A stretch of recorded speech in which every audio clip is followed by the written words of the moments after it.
Pak Ganjar, ini masih berkaitan sama yang tadi Pak Ganjar mention tentang kekhawatiran anak-anak muda zaman sekarang yang ketakutan kagak dapat kerja gitu Pak, kegeser sama AI atau mungkin persaingannya semakin ketat karena kita tahu Gen Z ini adalah generasi yang lahir sebagai digital native. Walaupun secara digital literacy mungkin belum maksimal, dikasih apa aja makan, tapi mereka adalah generasi yang cerdas dan pintar di zamannya gitu ya. Tapi pertanyaan saya adalah Pak, tentang kesempatan kerja. Kemarin belum lama ini viral ada salah satu thread di Twitter, sekarang namanya X Pak, di X. Threadnya itu adalah curhatan lulusan UI yang kalah seleksi masuk ke PT PAL sama lulusan STM. Ketika ditanya sama penyelenggara kenapa yang STM bisa lolos, karena mereka menerima gaji secara UMP, upah minimum, lalu mereka secara skill juga bisa lebih oke karena udah sekolah kejuruan, jadi mereka tahu apa yang mereka lakukan. Terus dibandingkan sama lulusan S1 yang mungkin generalis, mungkin secara pendidikan mereka mengenyam pendidikan yang lebih tinggi, tapi secara skill belum tentu seoke anak-anak STM. Gimana Pak Ganjar melihat hal ini? Kan ada Merdeka Belajar. Sebenarnya kampus juga harus memerdekakan para mahasiswanya, memerdekakan kurikulumnya, dan lebih ramah pada lingkungan. Lingkungan itu apa? Perubahan eksternal.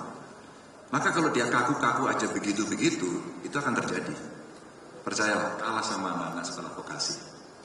Saya punya pengalaman itu, dan ternyata ketika saya membuat sekolah SMK Jateng umpama, hanya untuk orang miskin, hampir 100% mereka bekerja. Langsung cepat. Investasi saya 3 tahun. Tahun keempat mereka sudah bekerja dan mereka bisa membantu orang tuanya untuk mengentaskan kemiskinannya. Dan dia bersaing. Bahkan tadi itu ceritanya bukan hanya yang di X itu tadi. Dulu pernah juga terjadi di tempat saya, kenapa gaji saya hanya segini sebagai lulusan sarjana. Dan anak-anak SMK itu ketawa-ketawa. Saya lebih tinggi dari Anda. Maksud saya, kurikulum juga mesti adaptif. Anak-anak juga mesti adaptif, artinya mahasiswa, student itu butuh magang, butuh pengenalan dengan industri, terus kemudian butuh teaching industry untuk bisa kolaborasi, dan itu menurut saya kekinian banget. Kan pendidikan tidak hanya memberikan satu perintah-perintah saja, juga harus mencari bakat kan. Talentanya mesti dikembangkan, karena kalau kemudian hari dia akan bisa mendapatkan ini yang saya dapat, ini yang saya bisa, dan dia akan tangguh dengan ilmu pengetahuan untuk dikembangkan. Jadi ya mesti berjalan. Beberapa perguruan tinggi sudah Mbak. Dulu saya tawarkan magang yuk ke pemerintah yuk, yang pengen jadi pemerintah. Jadi saya itu buka tempat magang. Dan tiap tahun mahasiswa datang magang, termasuk para penyandang disabilitas. Maka sudah saatnya juga sekolah itu wajib inklusi. Sehingga kita menjadi tahu apa akan menjadi kebutuhan mereka. Ya kurikulumnya jangan kaku-kaku dong, zamannya berubah kurikulum tetap, nggak mungkin.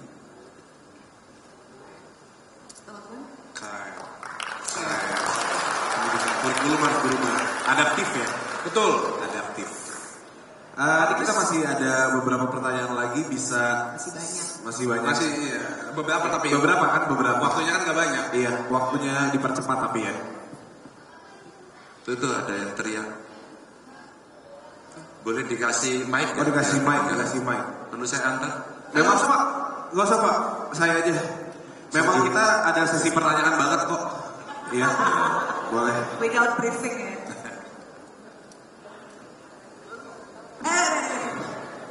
Ya, sebelumnya terima kasih. Seperti ini kan Bang Marco sama Bang satunya lagi. Kita kan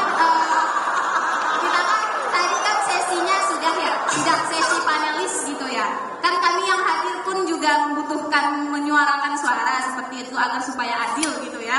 Karena kan lagi dan lagi tujuan dari Idea First tadi adalah untuk mencetak generasi yang juga sadar akan keadaan bangsa ini seperti itu. Jadi oleh karena itu adalah baiknya gitu selain dari panelis, dari kami pun diberikan kesempatan gitu untuk berinteraksi dengan Bacapres yang maupun nanti Pak Ganjar dan juga Pak Anies Baswedan seperti itu. Sebelumnya saya izin untuk menyampaikan gitu ya, dan izin untuk berdialog begitu dengan Pak Ganjar. Sebelumnya perkenalkan, nama saya Tiara Masrifa Lubis, saya dari Universitas Muhammadiyah Profesor Dr. Hamka, juga anggota Ikatan Mahasiswa Muhammadiyah. Sebelumnya saya doakan semoga apa yang Bapak harapkan untuk bisa menjadi pemimpin bangsa ini seperti yang Bapak harapkan. Tetapi jika pada saat ini kita membahas mengenai keadaan bangsa ini yang juga sangat-sangat luar biasa membahayakan, baik itu dari survei-survei dan lain-lain halnya gitu. Meskipun survei yang ada pada saat ini mengatakan pemerintahan Pak Jokowi itu 90% berhasil. Dan bahkan semua permasalahan bangsa di dunia ini semua tertuntaskan oleh beliau. Bisa dikatakan tuntas oleh beliau, mengalahkan pemimpin-pemimpin sebelumnya, bahkan juga pemimpin-pemimpin di dunia ini. Namun perlu sama-sama untuk kita pahami di sini pada saat ini, perlu sama-sama kita buktikan, kita berani jujur dan tegas untuk menilai itu. Apakah hal tersebut itu memang benar adanya? Apakah kedamaian, kesejahteraan, kenyamanan, dan lain-lain hal yang itu benar-benar kita rasakan pada saat kepemimpinan ini? Nah, seperti survei yang hadir, mohon maaf Pak Ganjar, agak terlalu lama karena memang kita jarang bertemu. Jadi boleh harus nanti disampaikan. boleh WA sama saya. Boleh, kalau misalnya boleh. Follow ibu saya. Nah, berdasarkan survei yang hadir, yang ada pada saat ini, banyak sekali survei yang akan disampaikan. Tapi yang pertama, kemampuan siswa sebentar, mohon maaf, kemampuan siswa Indonesia untuk mampu berpikir hoax itu adalah 0,01%. Menurut UNESCO lagi, kemampuan pelajar Indonesia untuk memiliki semacam jenis kemampuan berpikir yang layak dan juga daya baca gitu ya, itu 0,01%. Korupsi di Indonesia itu selalu peringkat teratas. Selain itu juga dari hal lainnya seperti yang bisa kita lihat bagaimana asing yang menguasai. Kebetulan saya dari Sumatera Barat ya. Sudah seperti yang Bapak ceritakan. Pertanyaannya apa ya? Iya, sebentar Bang. Ini menyambung. Iya. Jadi seperti ini. Kalau kata Bapak. Iya, seperti ini. Jadi, seperti yang kita lihat, saya kan asli Sumatera Barat. Di Sumatera Barat itu puluhan hektar, bahkan puluhan ribu hektar tanah semuanya dikuasai oleh asing dan asing lah. Bisa kita katakan mungkin asing secara menyeluruh asing.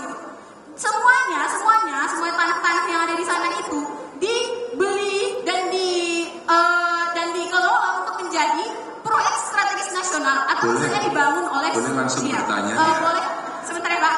Dan itu proyek strategis nasional dan juga hal tersebut ya sebentar. Nah, dan juga hal tersebut adalah yang sedang terjadi pas saat ini. Pertanyaan saya,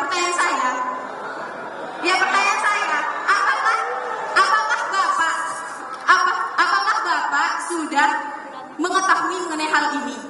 Dan sudah, ya tentunya pasti sudah mengetahuinya dalam tingkatan yang seberapa? Hanyakah sekedar mengetahui saja, memahami, atau sampai pada tahap Bapak termasuk dari siklus ini, atau termasuk dari siklus ini, atau juga korban siklus ini, atau kalau misalnya tidak dari kedua bagian itu, bagaimana Bapak untuk melaksanakan hal tersebut?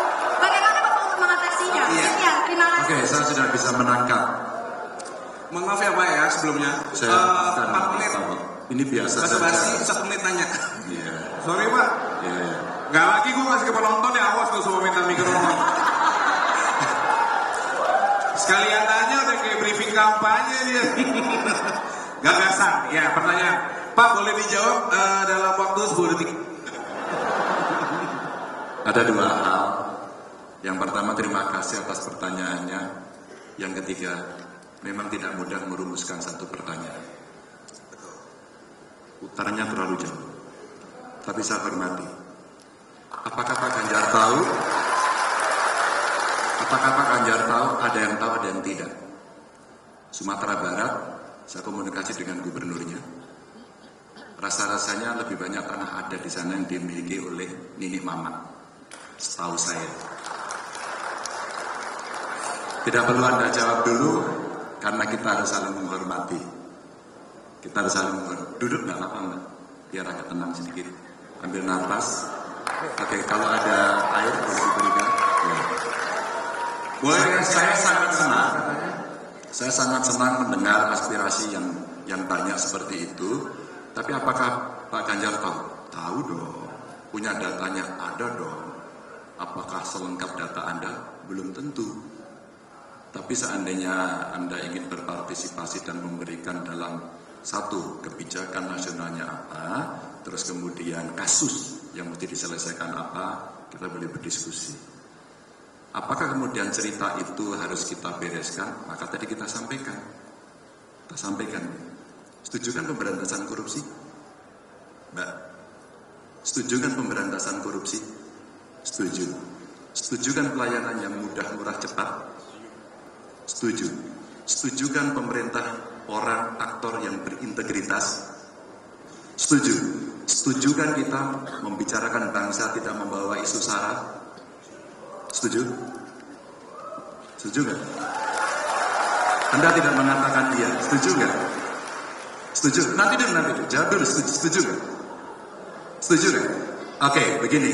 Teman-teman, saya sampaikan ini karena kita hidup di negara yang berbineka tunggal ika. Tolong dicatat. Kita hidup dengan banyak suku, dengan banyak ras, dengan banyak golongan, dengan banyak agama yang harus dihormati. Inilah konsensus para pendiri bangsa, para pahlawan, para ulama yang mesti kita jaga. Baik, kita agak hati-hati sedikit untuk membicarakan menyebut suku, etnis, dan ras tertentu agar kita menghormati sesama manusia. Betul sekali.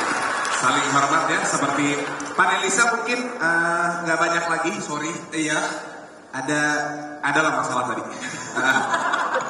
Sorry, jadi kepotong waktu untuk panelisa, tapi kita bisa lagi pertanyaan, silakan. Ya, mungkin satu lagi Pak, kalau masih muat ya. Jadi di Bijak Memilih kan kami melakukan pendidikan politik Pak.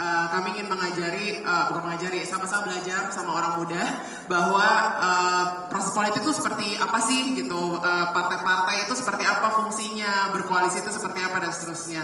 Nah, menurut Pak Ganjar sendiri, untuk teman-teman yang juga sama-sama baru belajar tentang politiknya sendiri gitu, apa yang sebenarnya menurut Pak Ganjar masalah utama dalam sistem politik atau proses politik saat ini gitu, dan kira-kira apa rekomendasi cara mengovercome-nya gitu dalam big picture ya Pak. Kita udah 25 tahun nih ceritanya demokrasi dengan full gitu, apa yang pembelajaran atau apa yang bisa dipelajari oleh orang-orang muda di sini tentang politik Indonesia? Masalah utama cuma konsensus saja kok. Kita bersepakat atau tidak, maka itulah open legal policy. Ketika kemudian kita harus bersepakat terhadap sesuatu yang mau kita lakukan untuk bangsa ini, maka mari kita atur open legal policy. Di mana di parlemen yang saya sampaikan, kita sepakat ya untuk menggantikan energi yang mencemari menjadi energi bersih. Kita sepakat apa enggak? Sepakat toh. Kita sepakat nggak yang korupsi itu dihukum berat? Sepakat tidak? Toh. Kenapa saya bilang, kalau anak muda nggak ikut nyesel? Benar. Kalau diizinkan saja, maaf jangan merasa terganggu. Hari ini saya akan melamar teman-teman muda untuk terlibat dalam politik. Saya lamar. Kalau kepingin terlibat dan merasakan, dan ini menurut saya learning by doing, experiential learning, yang menurut saya cepat kita tahu, maka lamaran saya ini kalau Anda tertarik, silakan. Tanpa bermaksud ada interest politik, saya sebenarnya ingin memberikan edukasi juga. Kita sama-sama belajar. Hai anak muda, mau menjadi tim sukses saya? Mau berjalan? Mau melihat proses? Dan tolong kasih kami masukan. Kalau Anda jawabannya iya, saya akan turun panggung dari sini. Silakan catat nomor handphone saya. Saya berikan ruang yang luar biasa, karena ketika udah lulus kuliah, udah lulus ya, saya waktu masih mahasiswa sudah ikut berpartai. Sejak mahasiswa ketika banyak orang belum. Saya mungkin produk yang tidak terlalu bagus amat, tapi inilah proses yang saya lalui sampai titik ini. Saya masuk partai politik sejak mahasiswa. Dan saya akan lakukan itu. Maksud saya, kita akan bisa mengerti apa manfaatnya Ganjar di parlemen, apa manfaat Ganjar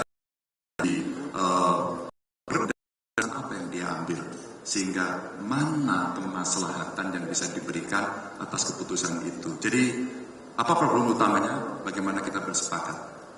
Apakah ada turunannya? Ada teori Pareto Mosca itu kalau tidak salah, itu ada teori elitnya. Siapa elit yang menentukan bagaimana dia berkomunikasi dan kemudian interseksi yang mesti diputuskan menjadi kebijakan bersama. Terus kemudian nggak usah dipertentangkan, boleh juga diperdebatkan seperti ini, lalu orang akan menilai. Nah, kalau tadi SCTV tanya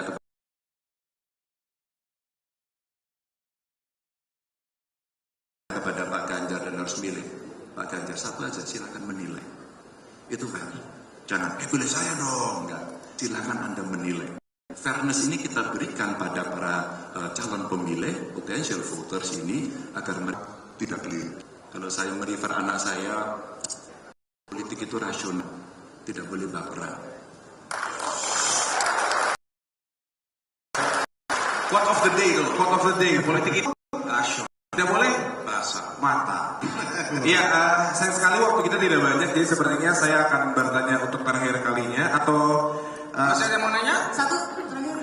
Boleh, saya baru buka. Boleh. Sweet. Langsung aja, ya.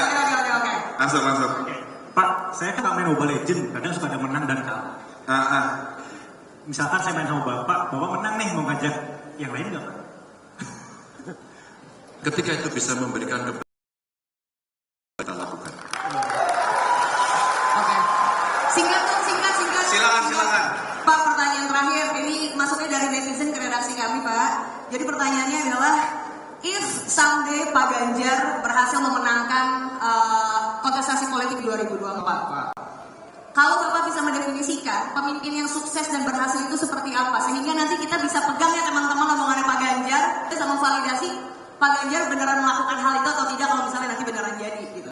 Silakan Pak Ganjar. Yang bisa mengeksekusi aspirasi masyarakat. Simpel itu ya.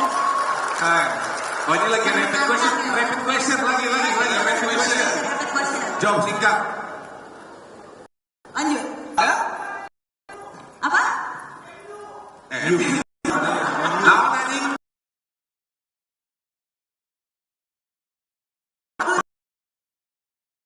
Terakhir. Ya.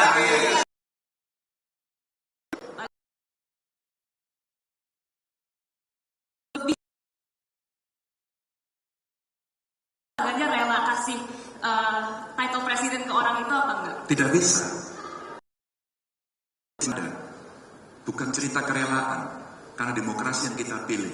Kecuali kita mau sweet. Silakan.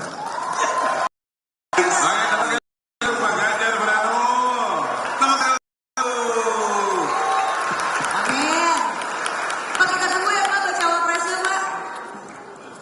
Kapan kira-kira diumumin Pak? Pak Ganjar terima kasih. Kita akan